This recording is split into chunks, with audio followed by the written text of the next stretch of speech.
Olá, eu sou a Thelma e hoje é dia de livro aqui no canal, é o começo do mês, então eu sempre falo do autor do projeto Clássicos, do livro, né, que a gente vai ler nesse mês, e eu tô falando então de Charles Dickens, um conto de Natal ou um cântico de Natal, né, tem as duas opções, a que vocês tiverem, a que vocês preferirem. E antes de dar sequência a esse vídeo, eu queria convidá-los a se inscreverem aqui no canal, se ainda não fizeram, e a curtirem esse vídeo se vocês gostarem.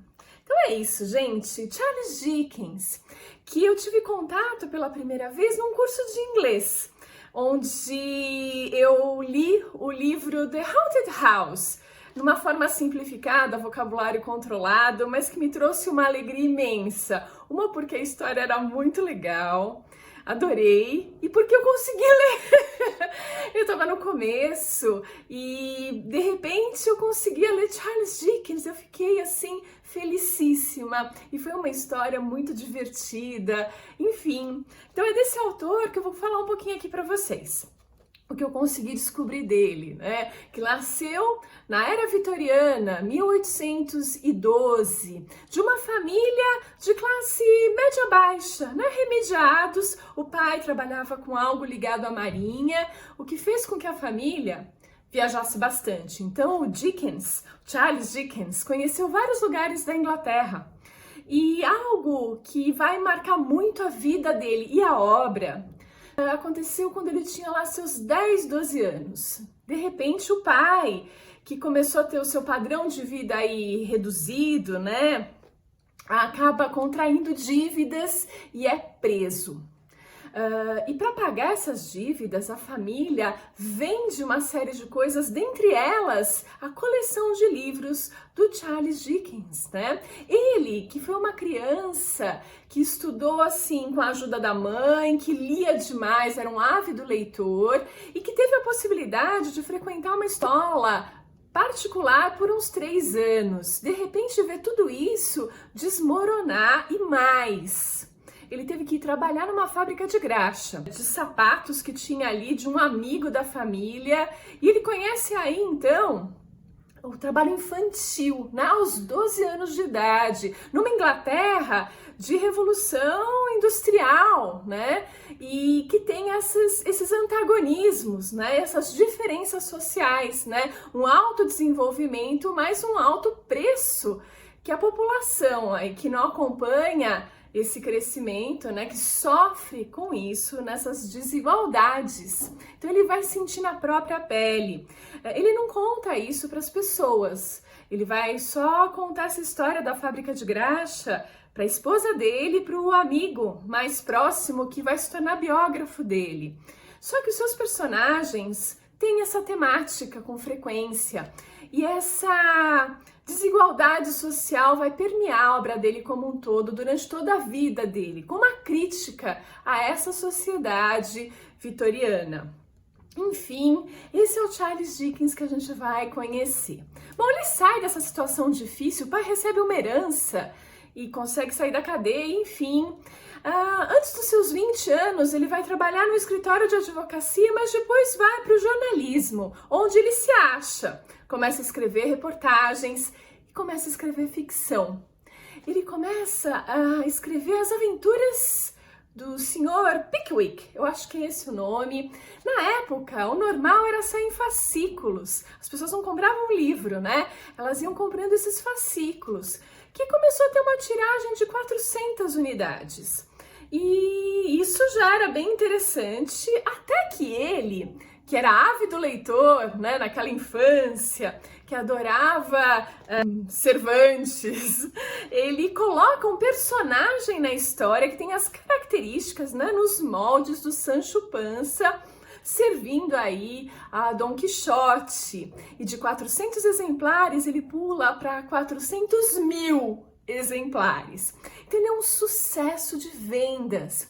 E aí começa um romance atrás do outro, uma história atrás da outra, publicada nesse formato de fascículos, que vão ser sempre um grande sucesso. Então, o Charles Dickens, ele é muito lido, né? Ele escreve de forma acessível. E ele escreve algo contemporâneo, com essa crítica à sociedade vitoriana, né, a sociedade da época, que tem dois lados, né? Agrada ao público, né, que tanto vai ler como ouvir, né? Muitos dos seus leitores eram ouvintes, eles ouviam uma outra pessoa lendo, já que eles eram analfabetos. Olha só, é nessa sociedade contrastante que tudo acontece. E ele faz muito sucesso, mesmo, tipo celebridade da época, né? Das pessoas o aclamarem. Ele começa a viajar e as pessoas vão recepcioná-lo. Ele tinha até dificuldade de sair na rua, se não me engano. Era algo assim, tamanho o sucesso que ele começa a fazer. E aí tem uma outra característica dele, né? Além da crítica social, que permeia as entrelinhas, ele constrói muito bem os personagens, né? Os personagens, eles são muitas vezes esdrúxulos, estranhos, mas que cativam. Então, além de construir muito bem esse personagem, ele desperta empatia. A gente se pergunta constantemente o que a gente faria na situação daquele personagem dele. Então, essa é uma magia incrível para um escritor, e ele consegue, né? O que mais que tem de interessante para a gente falar dele? Uma outra característica que é um tanto debatível, as pessoas gostam de discutir a respeito, era a flexibilidade dele. Flexibilidade no sentido de ouvir, né? Acho que da mesma forma que os personagens despertavam empatia, ele ouvia as pessoas de uma forma empática. Sobre o livro dele. Então, se tinha algum personagem que recebia algum comentário, crítica, isso aqui não vai funcionar muito bem, ele muitas vezes ia reavaliar e mudar de acordo com aquele comentário que ele ouviu. E um grande exemplo disso acontece em Grandes Esperanças, né? Ele termina o livro, que é uma das obras-primas dele, e um amigo lê o final do livro e fala: olha, Charles, não sei como ele falou, mas ele fala, isso aqui não vai vender legal assim, porque sabe, as pessoas gostam de final feliz, não gostam desse final aqui que você fez. Aí ele vai mudar o final e a publicação acontece com essa segunda versão, que dá a entender aí um final um pouquinho mais feliz para a história. Acontece que em 1930, talvez, não sei, no século passado, começaram a publicar a primeira versão do final, né? E aí mostra essa característica, e a partir de então as edições mostram os dois finais. Então aqui no Brasil, quando a gente vai ler Grandes Esperanças, a gente vai encontrar dois finais. O primeiro, mais realista, mais duro, e um segundo, mais amenizado. Então ele recebia críticas, pô, o cara fica mudando, né, de acordo com a opinião e tal. Olha, eu vou dizer para vocês que eu diria que isso é um grande mérito de um escritor. É muito difícil para quem escreve simplesmente ouvir críticas, opiniões, e isso e aquilo assim ou assado. Não é muito fácil, não. E ele ter essa empatia, eu acho que é uma grande característica. O que acontece é que ele, na época dele, não foi assim tão reconhecido pela academia, né? Um cara que era popular. Popular, criticava o império, o que estava acontecendo ali na Inglaterra, e tinha, então, desde o analfabeto como fã até o mais culto, né, dos cidadãos. Então ele não era lá muito valorizado. Nessas críticas que ele gostava de fazer à sociedade, fizeram com que ele fosse o popular, mas sabe, do povão, não é um cara que tem essa formação literária que a academia valorizaria. Então foi só depois, no século passado, que começa a ser resgatado o valor que existia em Charles Dickens para a academia, para essa forma, olhar formal para os escritores e para a obra deles, né?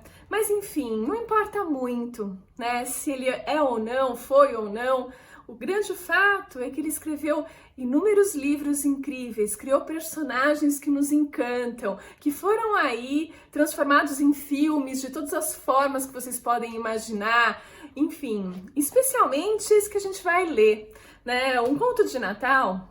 Vocês já devem estar cansados de saber essa história, então talvez seja o momento de lê-la e não de assistir nas várias versões, desde Jim Carrey, até tem uma versão que tem que os fantasmas aparecem das ex-namoradas, mas é o mesmo conceito, a sacada, a ideia é do Dickens e vai parar em histórias incríveis. Então é isso, gente, a gente vai ler um conto de Natal e eu só queria, já tô aqui no... Ih, vou perder a página que eu tava, mas não tem problema. Ele é bem curtinho, né? Ele começa com um prefácio alertando de algumas coisas que ele acha importante, um parágrafo bem pequenininho, mas olha só a primeira frase dele. Para começo de conversa, Marley estava morto. Não havia dúvidas quanto a isso. Sua certidão de óbito foi assinada pelo pastor, pelo escrivão do cartório, pelo agente funerário e pelo coveiro. Então, assim, só pra gente ter uma ideia, isso é um conto muito interessante. Ele já deu a nota da história. Para começar, ele vai falar de um capítulo que o cara está morto e ele comprova isso. Olha quanta informação você tem em 2 frases. E você já tá fisgado, você tem que ler toda a história. E essa é a magia de Charles Dickens, que a gente vai ler nesse mês tão propício, dezembro, e aprender um pouquinho aqui com ele sobre o conto de Natal do senhor Scrooge. Sim, que é o mesmo nome do Tio Patinhas, sim. Então, as histórias e os personagens permeiam inúmeras outras e já fazem parte da nossa vida. Falta só a gente ler aqui no Projeto Clássicos. Mas vamos resolver isso agora em dezembro. Então é isso, gente. Um conto ou um cântico de Natal de Charles Dickens. Agora em dezembro, a gente vê no final do mês o resumo da história. Espero que vocês leiam comigo, que vocês gostem desse vídeo e curtam. Então é isso. A gente se vê no próximo vídeo.